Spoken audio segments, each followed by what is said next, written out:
शंकर भगवान की जय, माता पार्वती की जय। जो सोमवार का व्रत करते हैं तो उन्हें पूरे दिन उपवास रखकर एक समय सादा भोजन या फलाहार कर सकते हैं। और पूजा करते समय सोमवार व्रत की कथा पढ़नी चाहिए। कथा इस प्रकार है। सोमवार व्रत कथा प्रारंभ। एक बहुत धनवान साहूकार था जिसके घर धन आदि किसी प्रकार की कमी नहीं थी, परंतु उसको एक दुख था, उसका कोई पुत्र नहीं था। वह इसी चिंता में रात दिन रहता और वह पुत्र की कामना के लिए प्रति सोमवार को शिव जी का व्रत और पूजन किया करता था।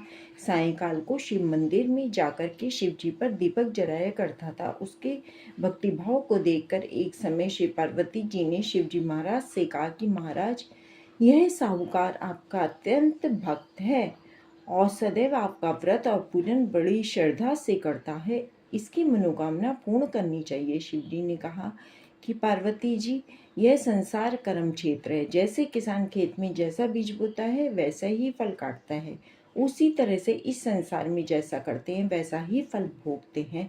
पार्वती जी ने अत्यंत आग्रह से कहा कि महाराज, जब यह आपका ऐसा भक्त है और यदि इसको किसी प्रकार का कोई दुख है तो उसको अवश्य दूर करना चाहिए, क्योंकि आप सदैव अपने भक्तों पर दयालु हैं और उनके दुखों को दूर करते हैं। यदि आप ऐसा ना करेंगे तो मनुष्य क्या आपकी सेवा व्रत करेंगे?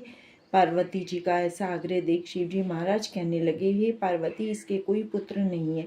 इसी चिंता से यह अति दुखी रहता है। इसके भाग्य में पुत्र न होने पर भी मैं इसको पुत्र की प्राप्ति का वर देता हूँ, परंतु वह पुत्र केवल 12 वर्ष तक जीवित रहेगा। इसके पश्चात वह मृत्यु को प्राप्त हो जाएगा। इससे अधिक मैं और कुछ इसके लिए नहीं कर सकता। यह सब बातें वह साहूकार सुन रहा था। इससे उसको न कुछ प्रसन्नता हुई या न ही कुछ कष्ट हुआ। वह पहले जैसा ही शिवजी महाराज का व्रत और पूजन करता रहा। कुछ काल व्यतीत हो जाने पर साहूकार की स्त्री गर्भवती हुई और 10वें महीने उसके गर्भ से अति सुंदर पुत्र की प्राप्ति हुई। साहूकार के घर में बहुत खुशी मनाई गई, परंतु साहूकार ने उसके केवल 12 वर्ष की आयु जान कोई अधिक प्रसन्नता प्रकट नहीं की और न ही किसी को भेद बताया। जब वह 11 वर्ष का हो गया तो उस बालक की माता ने उसके पिता से विवाह आदि के लिए कहा, परंतु वह साहूकार कहने लगा, मैं अभी इसका विवाह नहीं करूँगा और काशी जी पढ़ने के लिए भेजूँगा। फिर साहूकार ने अपने साले अर्थात उस बालक के मामा को बुला उसको बहुत सा धन देकर कहा, तुम इस बालक को काशी जी पढ़ने के लिए ले जाओ। वह दोनों मामा और भांजे सब जगह सब प्रकार यज्ञ करते हुए ब्राह्मणों को भोजन कराते जा रहे थे। रास्ते में उनको एक शहर पड़ा। उस शहर के राजा की कन्या का विवाह था और दूसरे राजा का लड़का जो विवाह के लिए बारात लेकर आया वह एक आंख से काना था। उसके पिता को इस बात की बड़ी चिंता थी कि कहीं वर को देख कन्या के माता पिता विवाह में किसी प्रकार की अड़चन पैदा ना कर दें। इस कारण जब उसने अति सुंदर सेठ के लड़के को देखा तो मन में विचार किया कि क्यों ना ढुकाव के वर के कपड़े पहना तथा घोड़ी पर चढ़ाव ढुकाव पर ले गए और बड़ी सुंदरता से सब कार्य हो गए। वर के पिता ने सोचा, यदि विवाह कार्य भी इसी लड़के से करा दिया जाए तो क्या बुराई है। ऐसा विचार कर लड़के और उसके मामा से कहा, यदि आप फेरों और कन्यादान के काम भी करा दें तो आपकी बड़ी कृपा होगी और हम इसके बदले में बहुत कुछ धन दे देंगे।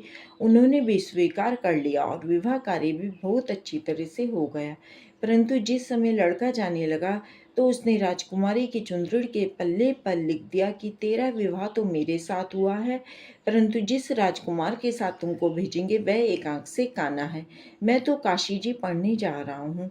उस राजकुमारी ने जब चुंदड़ी पर ऐसा लिखा हुआ पाया तो उसने राजकुमार के साथ जाने से मना कर दिया और कहा, यह मेरा पति नहीं है, मेरा विवाह इसके साथ नहीं हुआ है, वह तो काशी जी पढ़ने गया है। राजकुमारी के माता पिता ने अपनी कन्या को विदा नहीं किया और बारात वापस चली गई। उधर वह सेठ का लड़का और उसका मामा काशी जी पहुँच गए। वहाँ जाकर उन्होंने यज्ञ करना और लड़के ने पढ़ना शुरू कर दिया।